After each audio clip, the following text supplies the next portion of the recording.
नमस्कार. मराठवाडा नेत्याच्या ग्रेट भेटमध्ये आज आपण भेटत आहोत लातूरातील नामांकित डॉक्टर रमेश भराटे. डॉक्टर भराटे साहेब, मी आपल्याला विनंती करतो की आपण बालपणापासून ते आत्तापर्यंतची लोकांना थोडक्यात तुमचा परिचय द्यावा. नमस्कार. मी डॉक्टर रमेश तुकाराम भराटे.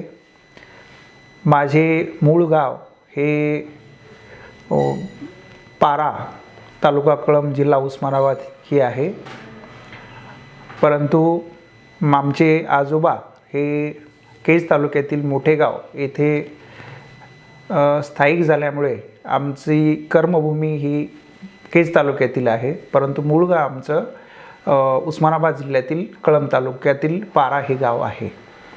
माझं प्राथमिक शिक्षण हे मोठेगाव येथेच इयत्ता 3रीपर्यंत झालं आणि 4थी 5वी ही वडील माझे आर्मीमध्ये होते.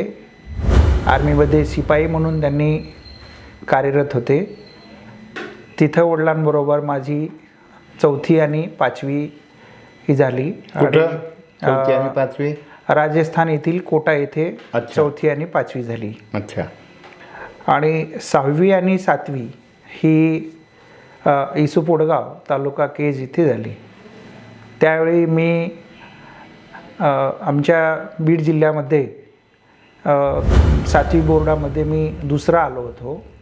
आणि त्यानंतर माध्यमिक शिक्षण हे माझं योगेश्वरी नूतन विद्यालय आंबेजोगाई येथे झालेलं आहे. आणि इयत्ता 10वीला विशेष प्रावीण्यासह उत्तीर्ण झाल्यानंतर माझा महाविद्यालयीन शिक्षण हे राजर्षी शाहू महाविद्यालय लातूर येथे झालेलं आहे.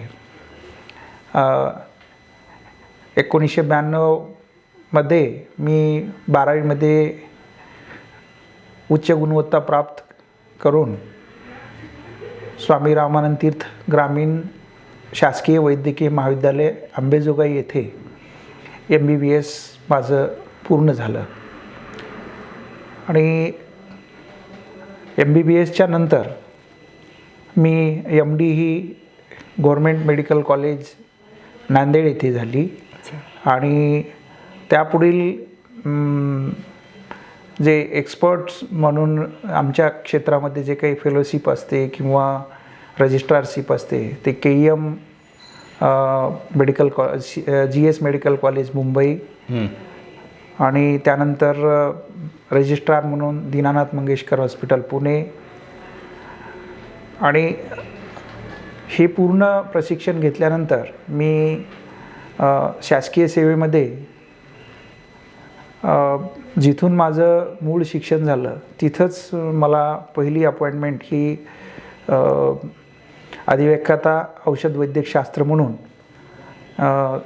शासकीय वैद्यकीय महाविद्यालय अंबेजोगाई येथे माझी नियुक्ती झाली. अच्छा. मी तिथं जवळजवळ 3.5 वर्ष मी अधिव्याख्याता म्हणून लेक्चरर म्हणून उत्कृष्टपणे कार्य केलं. अच्छा. त्यावेळेस तत्कालीन अधिष्ठाता, तत्कालीन पालकमंत्री विमलताई मुंदडा यांच्या हस्ते त्यावेळेस गौरव पण त्यांनी केलेला आहे. अच्छा. त्यानंतर त्यावेळेस मुख्यमंत्री म्हणून आदरणीय कैलासवासी विलासराव देशमुख हे मुख्यमंत्री होते.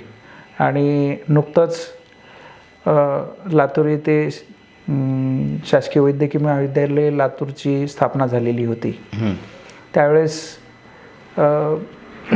माझ्यासहित जवळजवळ 5 अध्यापकांची 9 मे 2005 रोजी अचानक बदली करण्यात आली. अंबाजोगाईवरून लातूरला बदली केली. अच्छा. आणि तेथील अंबेजोगाईला म्हणजे वैद्यकीय दृष्ट्या जर तसं पाहिलं तर मेडिकल कॉलेज हेच त्या काळी डेव्हलप झालेलं होतं. आणि बाकी इतर जे वैद्यकीय दृष्ट्या म्हणजे इतर सुविधा काही उपलब्ध नव्हत्या. त्यामुळे तेथील जनतेचा जास्त विश्वास हा मेडिकल कॉलेजच्या अध्यापकावर आणि तिथल्या डॉक्टरांवर होता. कुठं अंबाजोगाई केला अंबेजोगाईला. अच्छा. अंबेजोगाई. आणि माझं माध्यमिक शिक्षण आणि MBBS हे तिथून झालेलं असल्यामुळे बऱ्यापैकी मी तिथं म्हणजे पाळेमुळे रुजलेली होती आणि संपर्क होता सगळ्यांशी. एक आपुलकीचे नातं होतं. त्यामुळे खूप चांगली सेवा दिल्यामुळे म्हणजे त्यावेळेस एक दिवस अंबेजोगाई बंद ठेवण्यात आली होती की डॉक्टर भराटेंची ट्रान्सफर तुम्ही अंबाजोगाईची लातूरला झालेली रद्द करा म्हणून. एवढे आपण लोकप्रिय होतात. त्यावेळेस तत्कालीन नगराध्यक्ष हे राजकिशोर मोदी हां, आणि सबनीस सर पण होते त्यावेळेस. प्राचार्य. हो. तर त्यांनी त्यावेळेस सांगितलं होतं की जे काही लातूरला गेलेले अध्यापक आहेत म्हणजे बदली झालेली आहे त्यांची तुम्ही बदली कॅन्सल करा. अच्छा. मग त्यावेळेस तात्पुरती बदली कॅन्सल झाली. 9 मेचा जी काही ऑर्डर निघालेली होती ती ऑर्डर कॅन्सल झाली आणि विमलताई मुंद्रांनी त्याच्यात हस्तक्षेप केला की येथील डॉक्टर तुम्ही पाठवून म्हणजे आमच्या येथील चांगले डॉक्टर्स तुम्ही पाठवू नका म्हणून साहेबांनी त्यावेळेस कॅन्सल केली.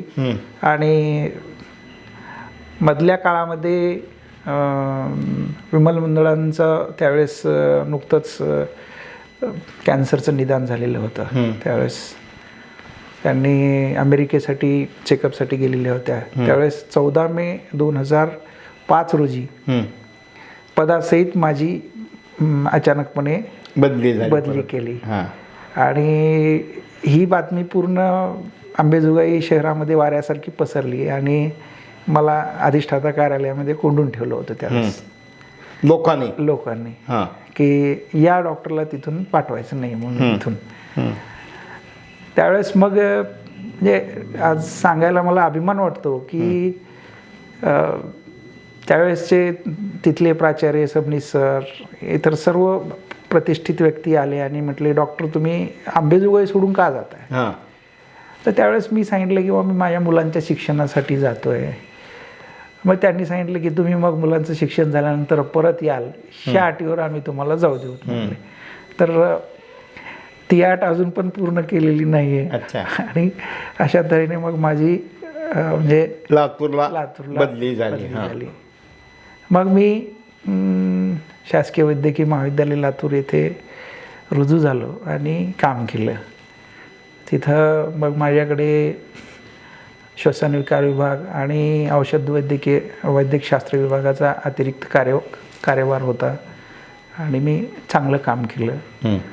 आणि पुन्हा नंतर मी माझा किती वर्ष इथं आपण गव्हर्नमेंट मेडिकल कॉलेजला काम केलं. मी 2012 पर्यंत मी काम केलं नाही. अच्छा. हो. आणि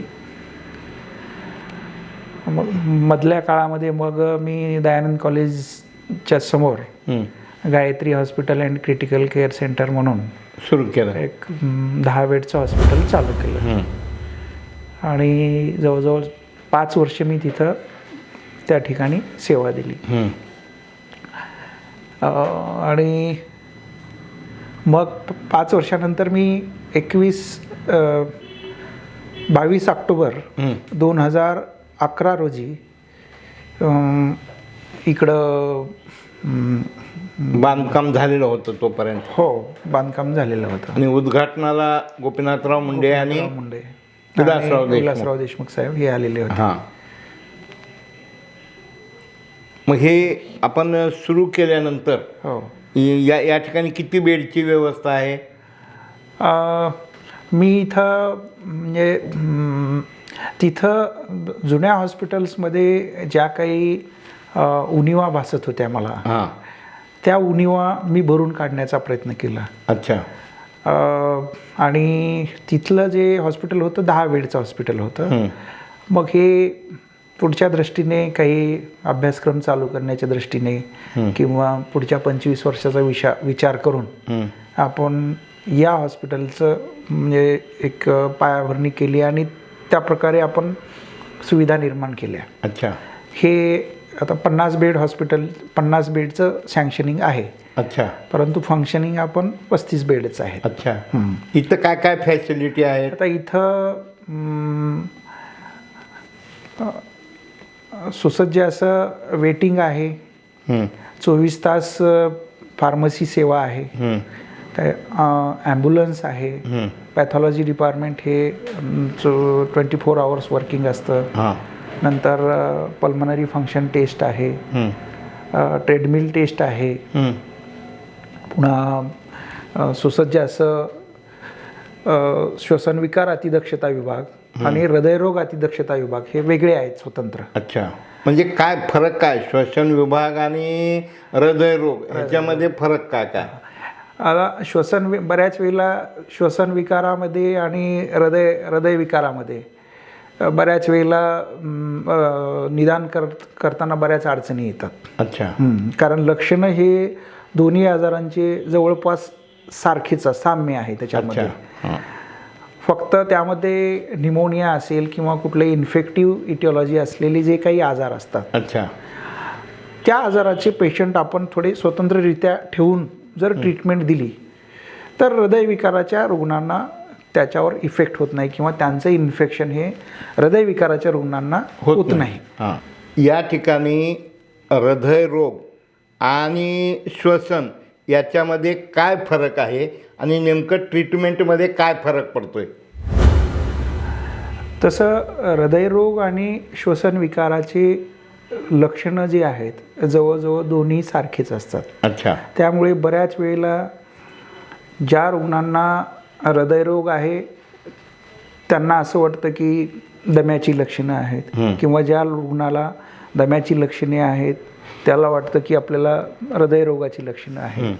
त्यामुळे ह्या दोन्हीमध्ये काही फरक करण्यासाठी काही तपासण्या असतात. त्या तपासण्या करूनच आपण या निर्णयावर पोहोचतो की या रुग्णाला हृदयरोग आहे की श्वसनविकाराचा आजार आहे. बरं, या संदर्भात वेगळे काही इक्विपमेंट आपल्याकडं आहेत का? हो, आहेत ना. म्हणजे कसल्या प्रकारचे इक्विपमेंट? आता ज्या रुग्णाला हृदयरोग आहे, जसं आपण हार्ट अटॅक आला म्हटलं की आपण ECG काढतो, तसंच ज्या रुग्णाला फुफ्फुसाचे आजार आहेत किंवा श्वसनविकार आहेत त्या रुग्णाला जर दमा असेल तर दम्यासाठी आपण पल्मनरी फंक्शन टेस्ट किंवा स्पायरोमेट्री ही टेस्ट करतो. आणि छातीचा एक्सरे असेल किंवा जर त्या व्यक्तीला श्वसननलिकेशी संबंधित काही आजार असेल किंवा श्वासनलिकेमध्ये जर कुठली एखादी गाठ असेल किंवा वाढ असेल, CT स्कॅनवर किंवा एक्सरेवर तसं काही लिजन दिसत असेल तर फायबर ऑप्टिक ब्रॉन्कोस्कोपी किंवा व्हिडिओ असिस्टेड ब्रॉन्कोस्कोपी नावाची दुर्बिणीद्वारे तपासणी करण्यात येते. अच्छा. पूर्वी आपण जुन्या हॉस्पिटलमध्ये फायबर ऑप्टिक ब्रॉन्कोस्कोपी करत होतो. अच्छा. या हॉस्पिटलमध्ये आपण व्हिडिओ असिस्टेड ब्रॉन्कोस्कोपी करत आहोत. बरं डॉक्टर साहेब, मला एक माहिती विचारायची की जुन्या काळामध्ये नाडी परीक्षा करायची आणि ट्रीटमेंट करायची. आता लघवी तपासा, थुंकी तपासा, रक्त तपासा, डोकं जरी दुखू आलं तर डॉक्टर अशा चुकीच्या पद्धतीनं कट प्रॅक्टिस वगैरे चालते. याबाबत तुमचं काय मत आहे? नाही, आता पूर्वीच्या काळी आपण जो प्रश्न विचारलेला आहे तो योग्य आहे आणि सर्वसामान्य जनतेला बऱ्याच वेळेला याच्याबद्दल एक उत्सुकता असते. पूर्वी ही वेगवेगळ्या तपासण्या ज्या आहेत, मग ते ॲडव्हान्स टेक्नॉलॉजी, मग ते CT स्कॅन असेल, MRI असतील किंवा ब्रॉन्कोस्कोपी, व्हिडिओ असिस्टेड ब्रॉन्कोस्कोपी, वेगवेगळे जे काही तपासण्या आहेत ह्या तपासण्या नव्हत्या.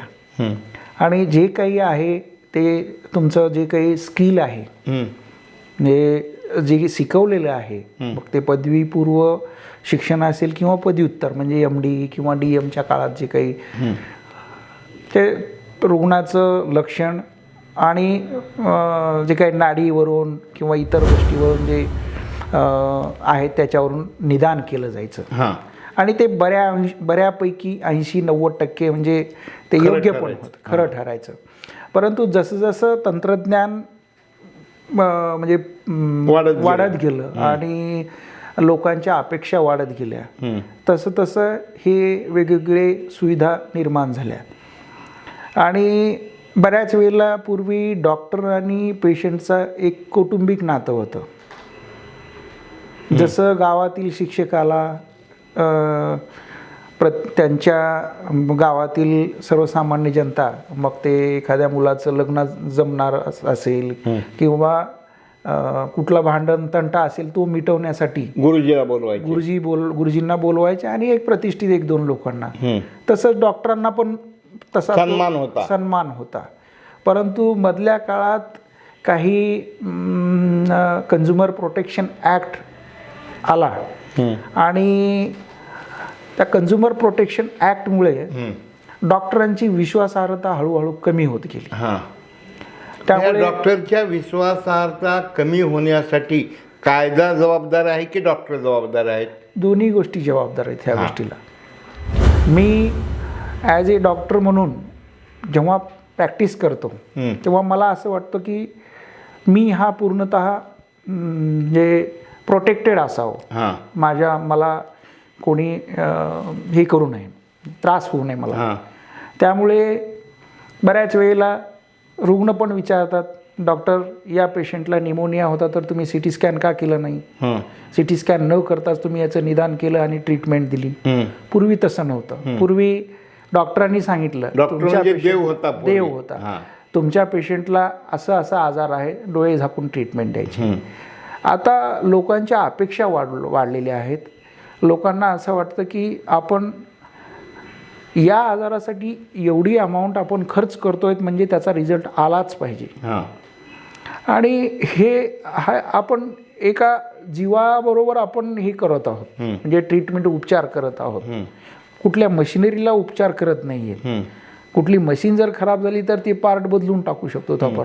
परंतु मानवी शरीराच्या बाबतीत हे म्हणजे रेअरली घडतं. आपल्या शरीरातील खूप कमी अवयवच आपण बदलू शकतो. उदाहरणार्थ किडनी असेल किंवा लिव्हर असेल. आणि म्हणजे अशात मागच्या 2-3 वर्षामध्ये हार्ट ट्रान्सप्लांट किंवा हार्ट लंग ट्रान्सप्लांट ह्या गोष्टी आपल्या देशामध्ये घडू लागल्यात. अन्यथा ह्या गोष्टी खूप म्हणजे अवघड आहेत.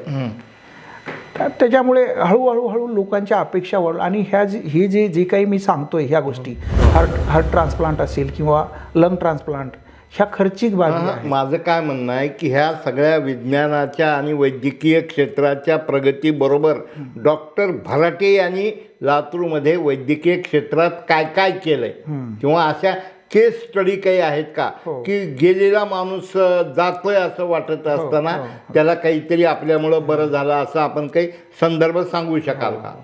आहेत ना, म्हणजे तशा भरपूर केसेस आहेत ज्या की बऱ्याच वेळेला आपण आता सांगायचं म्हणजे नाव न घेता सांगा ना.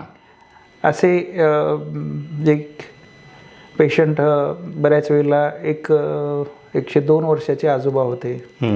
लातूरपासून जवळच 18 किलोमीटर अंतर. म्हणजे त्यांचं म्हणजे मलाही हे नव्हतं, परंतु आपण ट्रीटमेंट देऊन ते चांगले झाले. त्यांचे त्यांचा नातू आपल्याच पत्रकारिता क्षेत्रामध्ये आहे. आजही तो पेशंट जिवंत आहेत. ते 100 किती वर्ष आज आता त्यांचं वय आता 104-106च्या आसपास असेल ते. त्यांना आजही ते माझ्याकडे परिस्थिती गंभीर आहे, म्हणजे परिस्थिती गरीब आहे.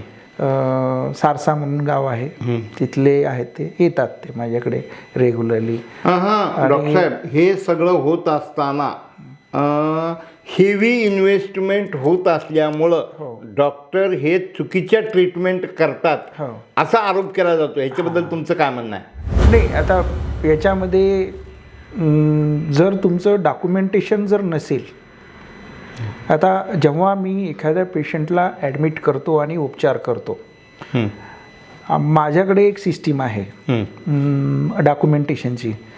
पेशंट आल्याबरोबर इथं कॉम्प्युटरमध्ये आपण त्या पेशंटची हिस्ट्री लिहितो आणि संबंधित जे काही तपासण्या आहेत ते तपासण्या केल्यानंतर पेशंटला जर गरज असेल तर आपण अतिदक्षता विभागामध्ये ठेवतो, गरज नसेल तर त्यांच्या आर्थिक याच्यानुसार आपण रूममध्ये ठेवतो किंवा पेशंट जर गरीब आहे परंतु उपचाराची आवश्यकता आहे त्यांना आपण जनरल वॉर्ड पण केलेला आहे. हा एकमेव असं हॉस्पिटल आहे की जिथं आज एवढं म्हणजे एवढी चांगली वास्तूमध्ये आपण जनरल वॉर्ड ठेवलेला आहे. अच्छा. त्यामागचा उद्देशच हा आहे की आपल्या इथून पेशंट हा कुठल्या रुग्णाला असं वाटू नये की म्हणजे इथे फक्त श्रीमंताचं आहे, श्रीमंतासाठीच उपचार मिळतात आणि गरिबासाठी नाही, म्हणून ते 10 बेडचं आपण केलेलं आहे. आणि याचा फायदा आम्हाला मागच्या कोविडच्या एपिडेमिकमध्ये खूप फायदा झाला. अच्छा. मला काही फायदा म्हणजे आर्थिक फायदा का डॉक्टर पेशंट म्हणून पेशंटसाठी वेगळी अशी सिस्टीम तयार करायची गरज पडली नाही. आणि तिथं ऑक्सिजनचं पोर्ट तयार केलेले असल्यामुळे आता आपल्याकडे जी ICU जे आहे 8 बेड ICU आहे, त्याच्यामुळे 8च बेड आपण देऊ शकत होतो. परंतु इतर रुग्णांना ऑक्सिजन लागत होते, मग ह्या रुग्णांना कुठं ठेवायचं, तर त्या रुग्णांना आपण जनरल वॉर्डमध्ये ठेवून आपण ती फॅसिलिटी दिली. त्याचा फायदा हा झाला की रुग्णांना एकतर आर्थिक भार लागला नाही जनरल वॉर्डमध्ये ठेवल्यामुळे, आणि ट्रीटमेंट तर तीच होती. ह्याचा निश्चितपणे कोविडच्या काळात आपल्याकडे किती कोविडचे असे पेशंट साधारणतः सरासरी आले? आता सरासरी आता जवळजवळ 100च्या आसपास तर आपण ट्रीट केलेले आहेत. अच्छा. त्यापैकी रेफर किती सोलापूर पुण्याला केले? रेफर बऱ्याच वेळेला लोकांच्या आग्रहाखातर असेल किंवा आम्हाला वाटतं की पेशंट अफोर्डेबल आहे आणि त्याला आपण इथं ठेवणं चुकीचं आहे किंवा ठेवू नये, अशा रुग्णांना त्यांच्या इच्छेनुसार आपण पाठवलेलं आहे. अच्छा. तसंही आपल्याकडे श्वसन विकाराशी संबंधित आपल्याकडे उद्घाटन झालं त्या दिवशीपासून 3 व्हेंटिलेटर्स आहेत आपल्याकडे. अच्छा. एक नॉन इन्व्हेजिव्ह, 2 इन्व्हेजिव्ह व्हेंटिलेटर. अच्छा. आणि जेव्हा कोविडचं एपिडेमिक आलं तेव्हा आपण आणखीन एक व्हेंटिलेटर घेतलं HFNO म्हणून, आणि दुसरं एक बायपॅप व्हेंटिलेटर. असे जवळजवळ 5 व्हेंटिलेटर आपल्याकडे ॲट अ टाईम आजही व्हेंटिलेटर्स आहेत आपल्याकडे ते, आणि वर्किंग आहेत. बरं, कोविडमुळं डॉक्टरची प्रतिमा मोठ्या प्रमाणात मलिन झाली असं तुम्हाला वाटतंय का? काय वाटतं म्हणजे एकंदरीत? आहे ना. याच्यामध्ये काय कोविडचा एक सर्वसामान्य जनतेमध्ये फोबिया तयार झाला की कोविड आहे म्हणजे हा माणूस जाणार. त्यामुळे लोकांनी भीतीपोटी ज्यांना सुरुवातीच्या काळात ज्यांना आजार कमी होते, म्हणजे ज्यांचा CT स्कॅनवर स्कोअर कमी होता, ज्यांना ऑक्सिजनची गरज नव्हती, त्यासुद्धा लोकांनी बऱ्याच वेळेला त्या हॉस्पिटलचे बेड राखीव करून ठेवले आणि ॲडमिट झाले. बरं. हो. त्यामुळे ज्या रुग्णांना खरोखर अत्यावश्यक सेवेची गरज आहे त्या रुग्णांना वेळेत बेड भेटले नाहीत त्या काळात, आणि ते रुग्ण मग इकडं या हॉस्पिटलपासून त्या हॉस्पिटलला असे त्याच्यात पण काही मॉर्टॅलिटी झाली. त्याच्यातले 1-2 पेशंट असे हायलाईट झाल्यामुळे आणखीन फोबिया तयार झाला आणि लोकांमध्ये एक भीतीचं वातावरण तयार झालं की याच्यामध्ये जर जास्त, आणि एक ज्या रुग्णांचं CT स्कॅनवर स्कोअर जास्त होता त्यांची तशी परिस्थिती पण गंभीर होती आणि त्यांना वेळेत ट्रीटमेंट मिळणं पण आवश्यक होतं. परंतु बऱ्याच रुग्णांनी असं बेड ऑक्युपाय केल्यामुळं ज्यांना खरोखर गरजेचं होतं त्या रुग्णांना बेड मिळाले नाहीत. ही सुद्धा म्हणजे परिस्थितीमधल्या ऑगस्ट आणि सप्टेंबरच्या काळात तयार झाली होती. आणि येथील प्रशासन आणि पालकमंत्री यांच्या आव्हानाला प्रतिसाद देऊन आम्ही त्याच्यामध्ये सहभागी झालो. परंतु खरी अडचण आम्हाला तेव्हा आली जेव्हा प्रशासनाने डिक्लेअर केल्यानंतर आम्ही हे कोविड सेंटर चालू केले हां, आपल्याकडं कोविड सेंटर होतं होतं अधिकृत. होतं हो हो अच्छा. आणि आजही आहे, परंतु आता रुग्णसंख्या नसल्यामुळे आपण काही हे करत नाही. तर ज्या दिवशी कोविड सेंटर डिक्लेअर झालं, कोविड सेंटर डिक्लेअर झालं की नेक्स्ट डेला जे काही हाताखाली काम करणारे जे डॉक्टर्स आहेत त्या डॉक्टरांनी दुसऱ्या दिवशीपासून येणं बंद केलं. अच्छा, भिवून. हां, आणि ही परिस्थिती काही आपल्याच हॉस्पिटलची नव्हती, सगळीकडेच होती. हां. फक्त काम करत होते कोणतरी MD डॉक्टर, हां, म्हणजे कन्सल्टंट, हां, आणि जे कोणी स्टाफ होते वर्किंग BAMS वगैरे RMO म्हणजे गायब झाले. हां, आणि स्टाफ पण जे कोणी स्टाफ होते ते स्टाफ जवळजवळ 60-70% स्टाफ गेला. बरं. मग त्याच्यातलेच काही लोकांना आपण एक्स्ट्रा पेमेंट देऊन, ज्यांना पूर्वी आपण 8-10 हजार रुपये पेमेंट द्यायचो त्यांना मग 20,000 दे, 15,000 रुपये पेमेंट दे, असे पेमेंट दिल्यामुळे तो आर्थिक बोजा वाढला. म्हणजे या संधीचा डॉक्टरनी सुद्धा, म्हणजे सबऑर्डिनेट डॉक्टरनी गैरफायदा घेतला. नाही, आता ते मी तसं म्हणणार नाही, परंतु हे समोर पेशंट, म्हणजे पेशंट तर आपल्याला ट्रीट करणं आवश्यक होतं, आणि हाताखाली आपल्या रुग्ण म्हणजे हाताखाली सबऑर्डिनेट असणं तर आवश्यक आहे. मग या काळात साहजिकच किंवा आम्हाला रिस्क आहे, आमचं काही झालं तर काय करावं. तरीसुद्धा मी माझ्या हॉस्पिटलच्या सर्व स्टाफची, म्हणजे ज्या दिवशी डिक्लेअर झालं त्या दिवशी आपण सगळ्या स्टाफचा आपण इन्शुरन्स काढून ठेवला होता. अच्छा. समजा ॲक्सिडेंटल, किती लोक होते आपल्याकडं? माझ्याकडे जवळजवळ 35 लोक होते. 35 लोकांचा इन्शुरन्स काढला होता. जर काही ॲक्सिडेंटल समजा डेथ झाली त्याच्यामुळं, तर 10 लाख रुपये त्यांच्या कुटुंबियाला मिळतील असे आपण हे केलं होतं. तर आता बरेच सोडून गेले, परंतु मग मी काय म्हणतो सर, की डॉक्टर वैद्यकीय क्षेत्र एवढी प्रगती करत असताना, विज्ञानानं एवढी प्रगती करत असताना, डॉक्टर लोक prevention is better than cure यासाठी प्रयत्न करतात का? कारण काही काळ तुम्ही डॉक्टर संघटनेचे जिल्ह्याचे 5 वर्ष सेक्रेटरी होतात, 1 वर्ष अध्यक्ष होतात. तर अशा पद्धतीनं awareness in patient, awareness in student आणि अवेअरनेस इन डॉक्टर, आपण काही उपक्रम राबवले का?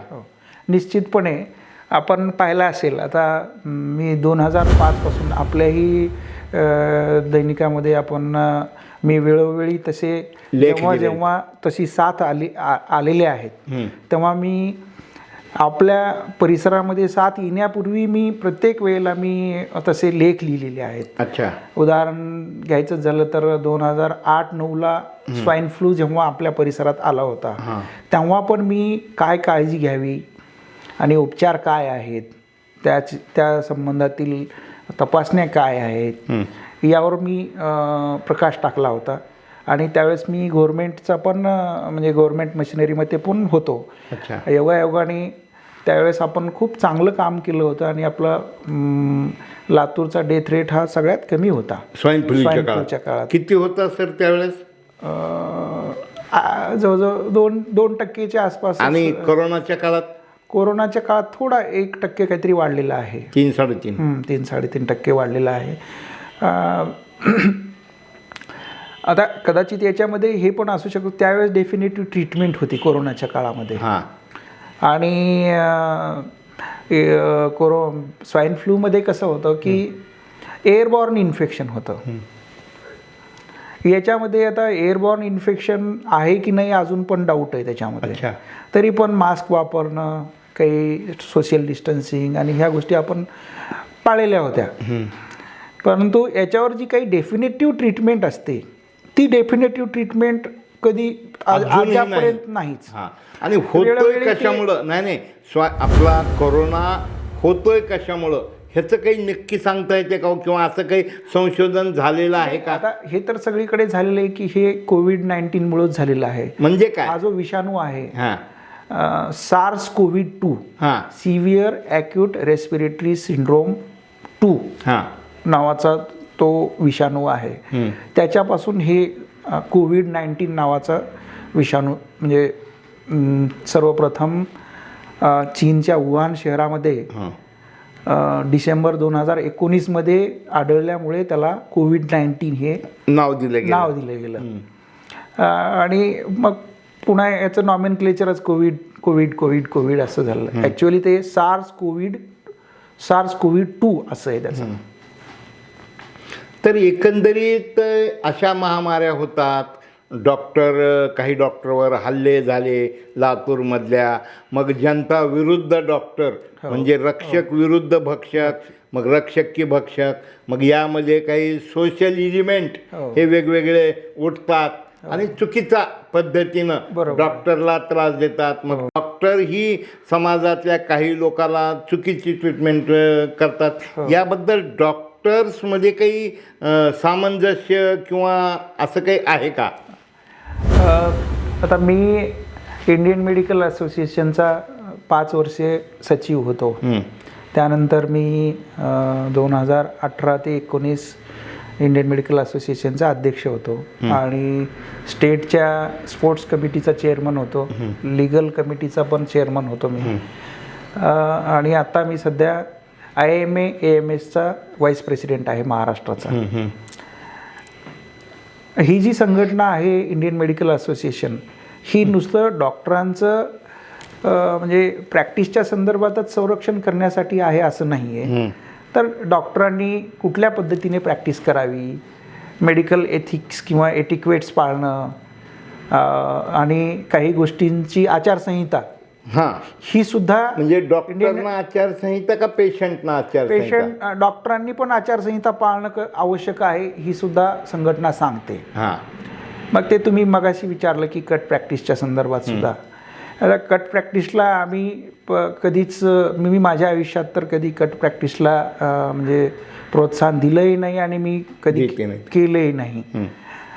त्याचे फायद्यापेक्षा नुकसानच जास्त होते. कारण कुठलीही गोष्ट जर समोरच्या व्यक्तीला फायद्याची नसेल तर तो माझ्याकडे पेशंट पाठवण्यासाठी किंवा याच्यासाठी आग्रह धरणार नाही. पेशंट टू पेशंट जी काही माउथ पब्लिसिटी असते हीच कधीही चांगली असते, डॉक्टरसाठी चांगली असते. आणि आता हे आपणाला म्हणजे सरळ साधं सांगायचं उदाहरण म्हटलं की म्हणजे आपण जे आमच्या प्रोफेशनबद्दल कट प्रॅक्टिस म्हणतो, परंतु आता उदाहरण द्यायचं झालं तर समजा इतर बिझनेस आहेत, समजा सिमेंटचा असेल किंवा कुठला असेल किंवा इतर, याच्यामध्ये काय होतं, जर आपण मधला नाही डॉक्टर एक लक्षात घ्या, डॉक्टर हे देव आणि सिमेंट तुम्ही बदलून घेऊ शकता, पण तुमच्याकडे काही पर्यायच नाही ना. तुमच्या मूळ मुद्द्याकडे येतो. काय होतं याच्यामुळे, हे मधला मध्यस्थ माणूस की तुमच्याकडे जाऊन यांच्याकडे सिमेंट चांगलं मिळतं म्हटलं की मी तुमच्याकडून खरेदी करणार, जो शिफारस करतो त्याच्यात पर्सेंटेज वाढतं. यामुळे जो मुख्य ग्राहक आहे त्याचं नुकसान होतं. बरोबर.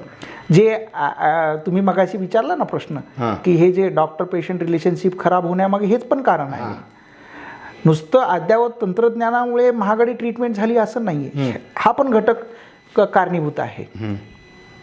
की कारण कोणी मध्यस्थांनी जर समजा पेशंट पाठवला तर त्याचं जे काही गोष्टी असतात त्या गोष्टी आल्या त्याच्यामध्ये, त्यामुळे हा खर्च वाढतो. मग कुठला डॉक्टर काही खिशातून देत नसतो, ह्या गोष्टी होतात.